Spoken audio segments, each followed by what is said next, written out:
할렐루야. 하나님께서 또 한 해 동안도 여러 가지 어려운 일이 있었지만은 이렇게 평안한 가운데서 추수감사절 예배를 하나님 앞에 드리게 됨을 감사를 드립니다. 이 추수감사절에 주시는 하나님의 말씀을 함께 나누기를 원합니다. 하박국 3장 16절부터 19절을 통해서 절대적 기쁨 신앙이라고 하는 제목으로 함께 은혜를 나누기를 원합니다. 우리 16절을 함께 읽겠습니다. 그 목소리로 인하여 내 입술이 떨렸도다. 무리가 우리를 치러 올라오는 환난 날을 내가 기다림으로 내 뼈에 썩이는 것이 들어왔으며 내 몸은 내 처수에서 떨리는도다. 이 16절을 보면 여기에 떨린다는 단어, 또 흔들린다는 단어, 이 모두 합해서 3번이 나옵니다. 내 창자가 흔들렸다. 라가즈라고 하는 히브리어인데 경노하다, 떨다 그런 말이죠. 무엇 때문에? 내가 들었으므로, 어떤 소식을 듣고 경노하여 창자가 다 떨리는 그런 큰 고통에 들어왔다. 또 그 목소리로 인하여 내 입술이 떨렸도다. 찰랄이라고 하는 히브리어인데 공포로 인해서 입술이 덜덜덜덜 떨리는 그런 상황입니다. 그리고 마지막 부분에 보면 내 몸은 내 처수에서 떨리는도다. 극도의 공포심 가운데서, 두려움 가운데서 온 몸과 마음이 견딜 수 없는 충격에 빠져버린 상태를 말합니다. 무엇 때문에 그렇습니까? 이제 이스라엘이, 범죄한 이스라엘이 하나님의 징계를 바벨론의 포로로 잡혀갈 것이고, 그 포악하고 악한 그들에 의해서 이스라엘이 초토화될 것을 알게 됩니다. 그것을 알게 된 이 하박국은 창자가 흔들리고 입술이 떨리고 온 몸이 떨리는 그런 극심한 공포와 두려움을 갖게 되었다, 그런 말이죠. 그 다음에 17절을 봅니다.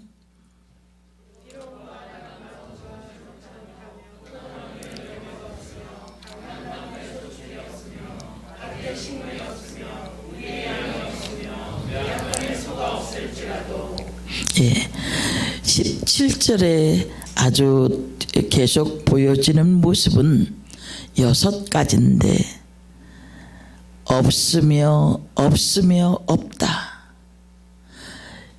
이스라엘이 먹어야 되고 써야 되는 것들이 없고 바벨론의 침공으로 인해서 완전히 초토화되어지는 상황을 말합니다.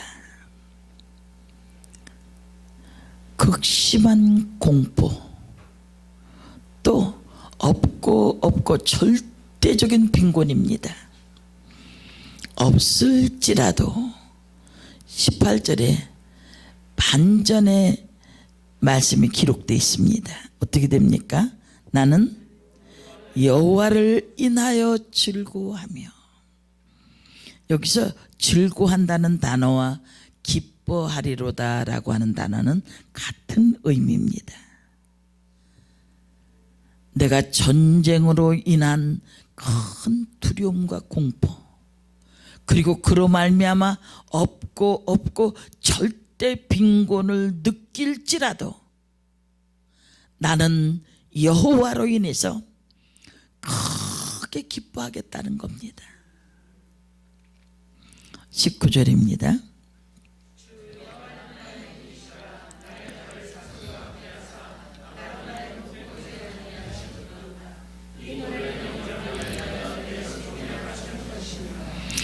하박국은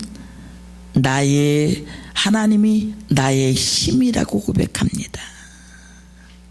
절대적인 힘을 가지신 분, 그분이 나의 힘이시고 내 발을 사슴처럼 빠르고 민첩하게 해서 높은 곳에 나를 올리시는 그 하나님에 대해서 감사의 고백이요 기쁨의 노래를 하고 있는 것입니다.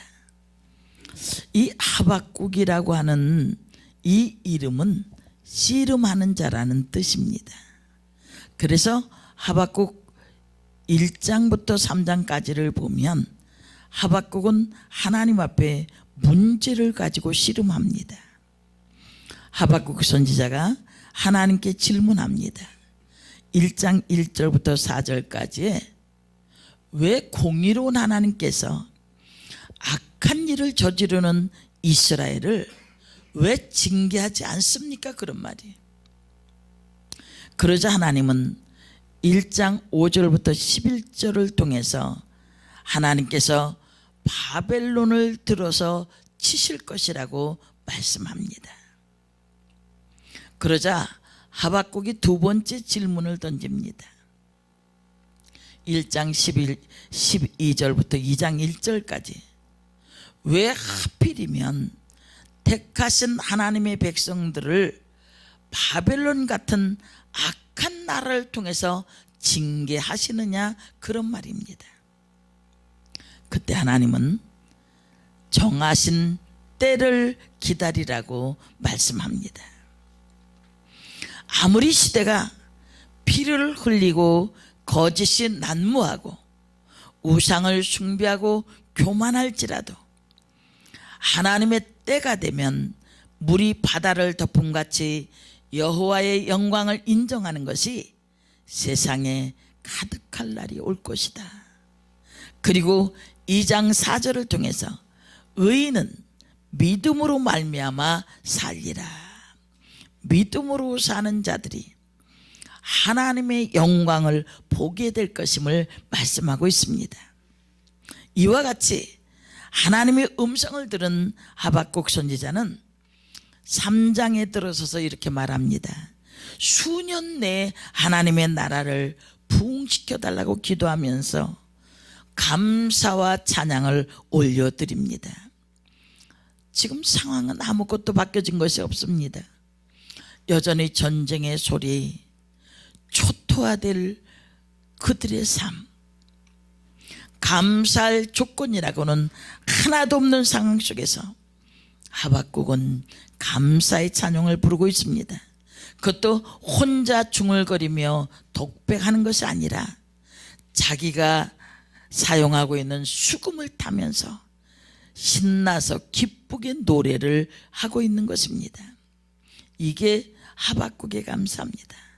환경을 초월한 어떤 환경 가운데서 찬양하며 감사할 수 있었던 차원 높은 하박국의 감사 신앙입니다. 이 신앙을 통해서 우리도 본받아야 되겠습니다.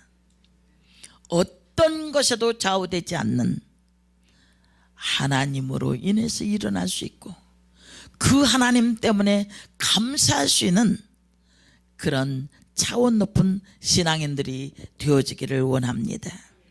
저는 오늘 본문을 통해서 세 가지로 살펴보기를 원합니다. 첫 번째는 고통이 있을지라도입니다. 16절에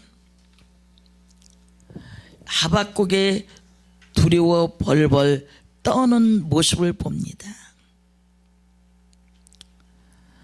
바벨론의 그 침공을 통해서 그들이 겪어야 할 환난의 큰 것을 느끼고 있었고 또 그 가운데서 하나님의 역사를 보고 찬양하는 이 하박국인데 없어지지, 지금 고통이 없어진 것이 아닙니다. 어떤 해결이 된 것이 아니에요. 상황은 여전합니다. 극심한 공포, 두려움, 그리고 초토화되어지는 그런 환경입니다. 그런데 그는 이전까지는 어느 때까지라고 하는 질문을 달면서 하나님께 구했지만은 이제는 내가 기다림으로,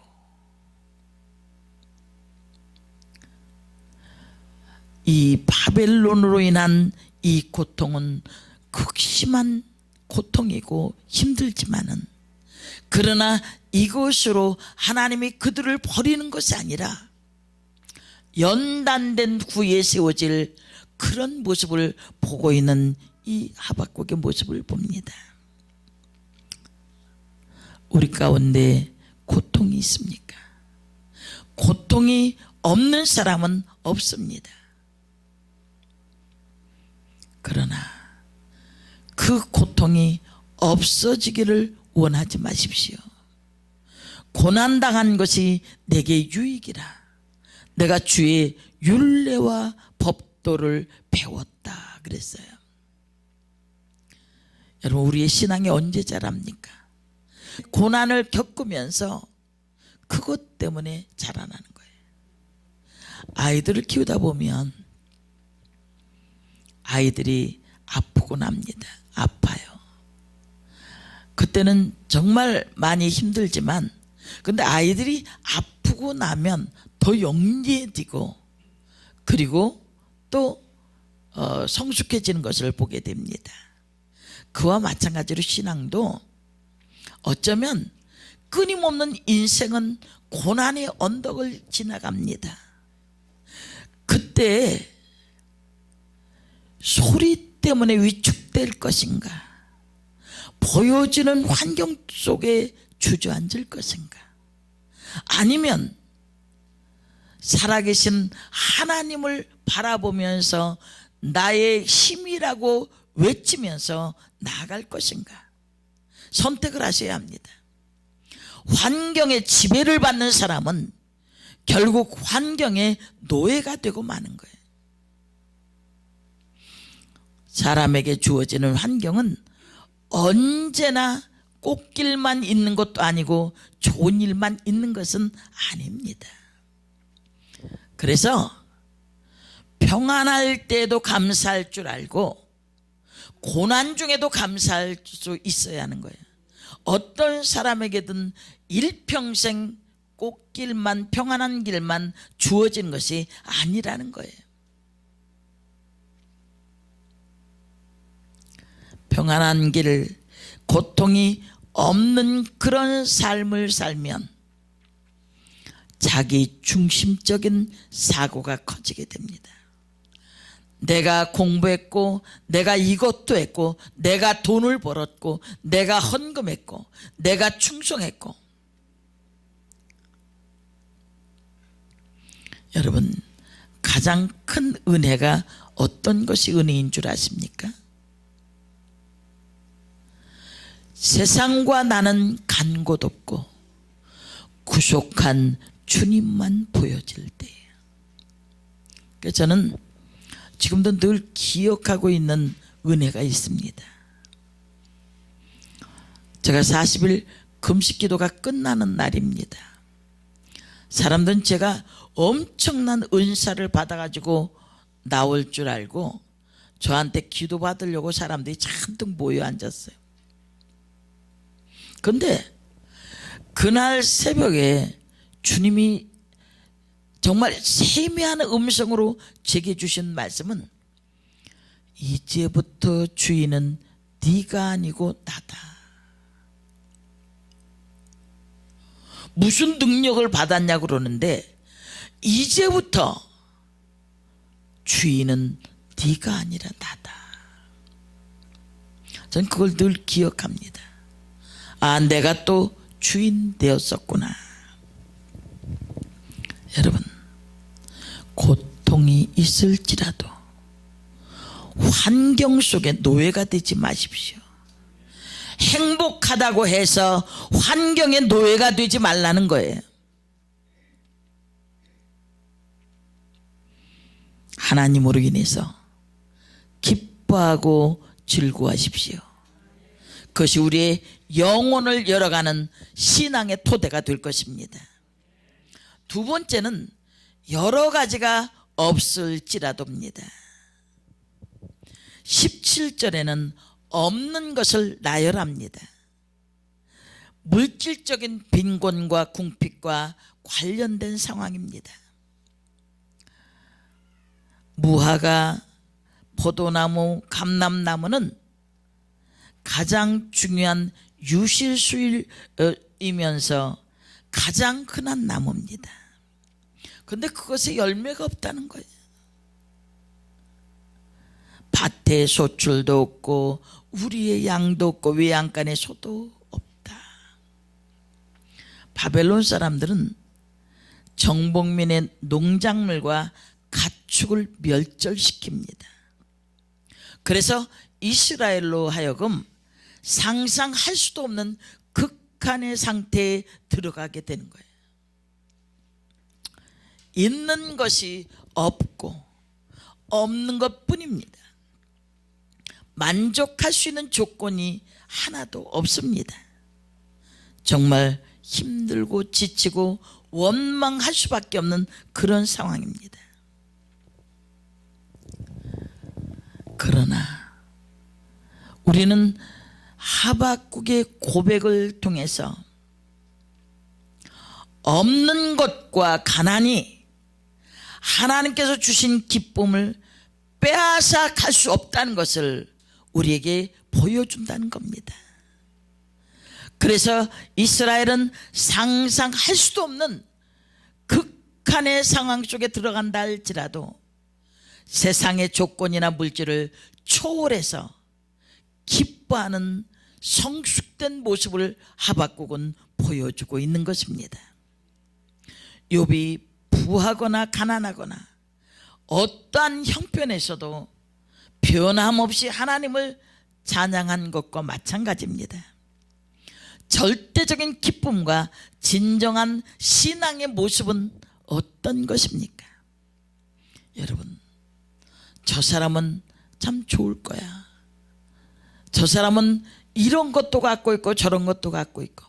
여러분, 다른 사람이 보여질 때 패배자가 되어진다는 사실을 기억하시길 바랍니다. 그 스스로 패배자가 되어지는 거예요. 사람이 비교의식을 가지면 그 안에서 살아날 사람은 아무도 없습니다. 내 마음속에 열등감이 생긴 다음에 비교의식으로 인해서 나락으로 떨어집니다. 난 쓸모없는 사람이야. 저 집 남편은 이것도 괜찮고 저것도 괜찮고, 저 집 아내는 이것도 괜찮고 저것도 괜찮고, 저 집의 자녀들은 이것도 잘 되고 저것도 잘 되고. 그러나 그 가정에도 어려움이 있다는 거예요. 여러분, 만족을 찾아서 헤매지 말고 그것은 바닷물을 들이키는 것과 마찬가지예요. 그러나 하나님이 현재 나에게 주어진 이 환경, 고통과 절망, 좌절로 둘러싸일 수밖에 없는 상황, 내 창자가 흔들리고 내 입술이 흔들리고 떨리고 내 몸이 떨릴 정도의 삶이라 할지라도 없는 것 투성이라서 기대할 수 없는 그런 상황일지라도 하나님을 바라보십시오. 없는 것이 중요한 것이 아니에요. 내 삶에는 있을 때도 그렇고 없을 때도 그렇고 하나님이 힘이라는 것을 믿으셔야 합니다. 그 하나님을 의지하시길 바랍니다. 가까이 해야 합니다. 영적으로 멀어지면 병들게 되어지고 마침내는 영적인 거지가 되어진다는 겁니다. 없을지라도 하나님이 주시는 기쁨을 빼앗기지 말고 이 고난 뒤에 주시는 하나님의 놀라운 능력을 바라보시길 바랍니다. 그래서 우리의 현 환경을 극복해 나가는 기쁨의 신앙을 소유하시길 바랍니다. 마지막 세 번째는 여호와를 인하여입니다. 제가 이 16절부터 19절을 통해서 이 여호와를 인하여라고 하는 이 말씀이 정말 가슴을 뛰게 합니다. 17절까지 16절에는 창자가 흔들리고 입술이 떨리고 몸이 떨리는 상황, 17절은 초토화된 상황. 그런데 하박국은 18절에서 나는 하나님 때문에 어떻게 한다고 그랬어요? 즐거워하며 알라츠라고 하는 단어인데 크게 기뻐하다. 또 다른 번역본에 보니까 크게 발작하며 기뻐하는 거예요. 막 어찌할 줄 몰라서 기뻐하는 그런 상황을 말합니다. 즉 그럴 때예요. 지금이 창자가 흔들릴 정도의 고통 느껴보셨어요? 입술이 떨리고 온몸이 전율하는 고통의 시간을 가져보셨습니까? 대개 이런 상황은 사형수들이 그 사형 당하기 전에 겪는 그런 고통이라는 거예요. 그런데 그런 고통을 느끼는 사람이 막 어쩔 줄 몰라서 기뻐하는 그런 상태가 된 거예요. 그것도 두 번씩이나. 나의 구원의 하나님을 인하여 기뻐하리로다라는 단어가 이 알라츠라는 단어는 똑같은 단어예요. 한 구절에 두 번이 있다는 것은 굉장히 강조하는 거예요. 누구로 인해서? 우리 언제 기뻐할 수 있을 것 같습니까? 로또라도 당첨이 되어지고, 그렇죠? 내가 원하는 것이 이루어졌을 때 기뻐하는데 하박국은 그러한 절대절명의 상태에서 하나님으로 인해서 크게 기뻐하고 기뻐하겠다. 하박국의 신앙의 진수를 봅니다. 고통의 깊은 골짜기에 있습니까? 지금 바라보는 것이 뭡니까? 아픈 내 육체만 바라볼 것입니까? 아니면 형편없는 내 삶을 바라볼 것입니까? 기대할 수 없는 것에 눈을 들면 들수록 좌절과 절망이 다가온다는 거예요. 하나님을 믿는다는 것은 환경과 조건에 개의치 않습니다. 그 하나님으로 인해서 기뻐하고 즐거워하는 거예요. 하나님 자신의 기쁨이고 즐거움이고 하나님을 구원이라고 말하는 거예요. 그런데 그 하나님을 어떻게 표현합니까? 19절에 주 여호와는 나의 힘이시라. 이 힘은 하일이라고 하는 단어인데 하나님의 능력, 힘, 권세 그런 것을 말합니다. 모든 것을 포괄해서 어떠한 난관도 극복할 수 있는 근원적인 능력이라는 거예요. 창자가 흔들리고 입술이 떨리고 온몸이 떨리는 그런 상황에도 하나님을 바라봤는데 그 하나님 어떤 하나님이었어요? 내게 지금 처해져 있는 모든 고난이 다가온다 할지라도 그 고난을 능히 이겨내고 감당할 수 있는 하나님의 능력을 부어주시는 분이라는 거예요. 이 하나님의 힘을 아는 사람은 현재 어려움 속에서 좌절하거나 절망하지 않습니다. 여러분 왜 좌절하십니까? 왜 앞이 보여지지 않는다고 합니까? 왜 신세 한탄을 그렇게 하십니까?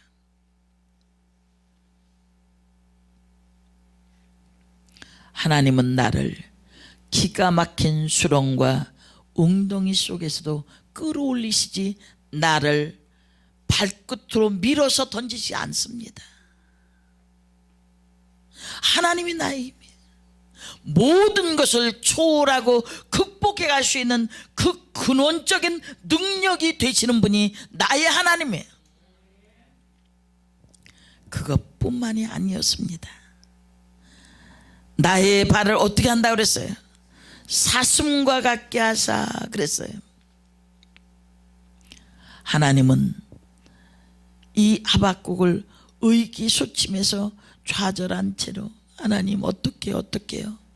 벌벌 떨고 있는 자로 세우지 않았습니다.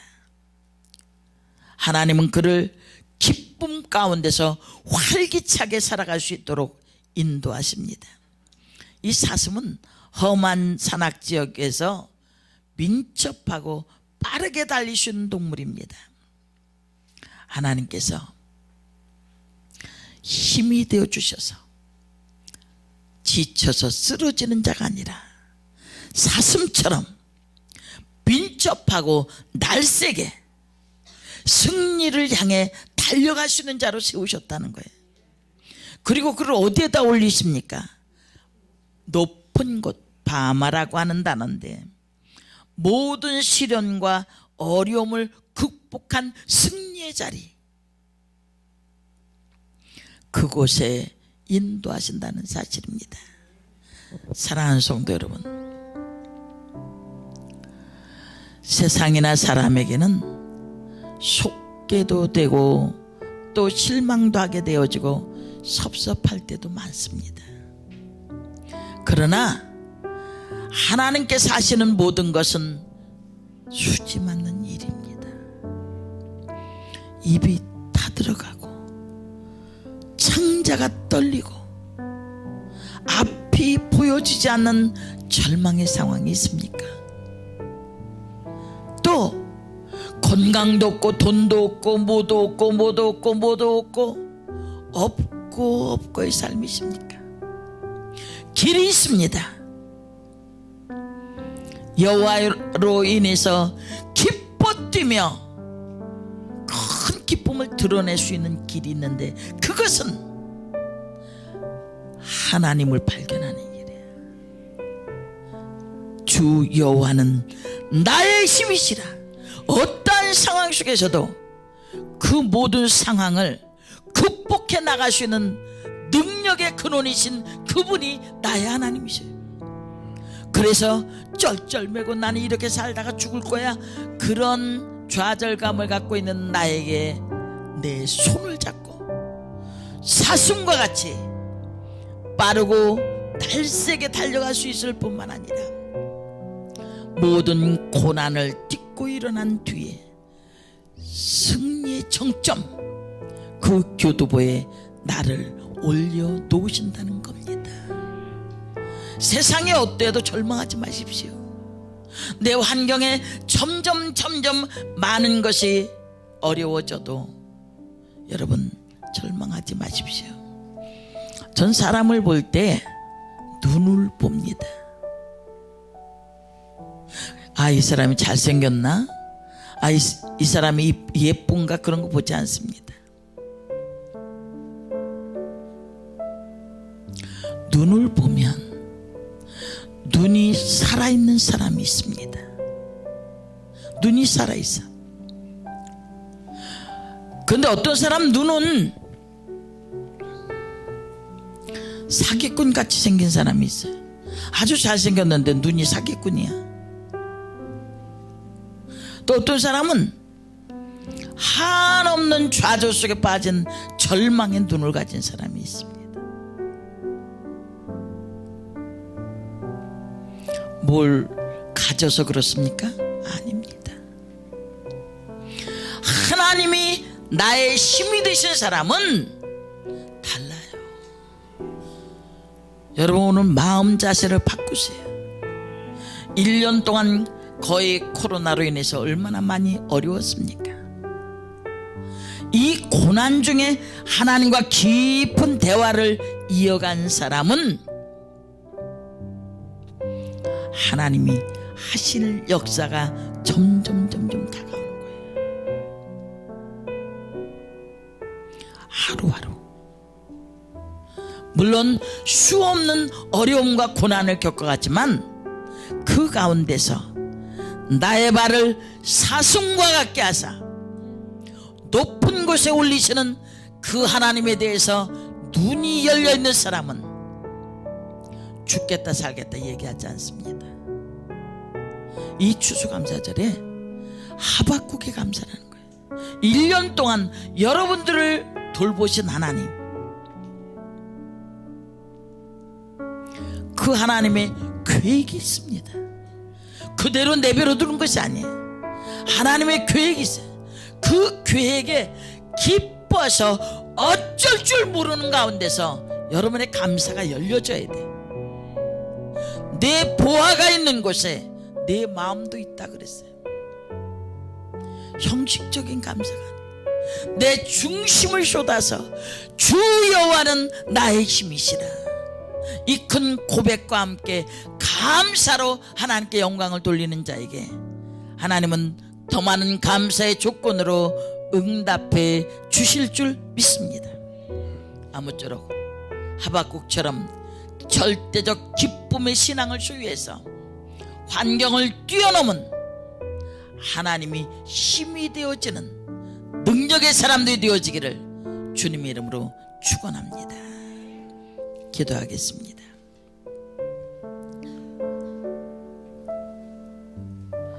주 여호와는 나의 힘이시라. 아버지, 환경의 노예가 되어진 것이 아니라 환경을 뛰어넘은 하나님의 능력을 힘입는 하나님의 사람으로 살기를 원합니다. 주께서 우리 모두의 위축된 마음을 회복시켜 주시고 성령의 강한 능력으로 견고하게 세워 주옵소서. 예수님의 이름으로 기도합니다.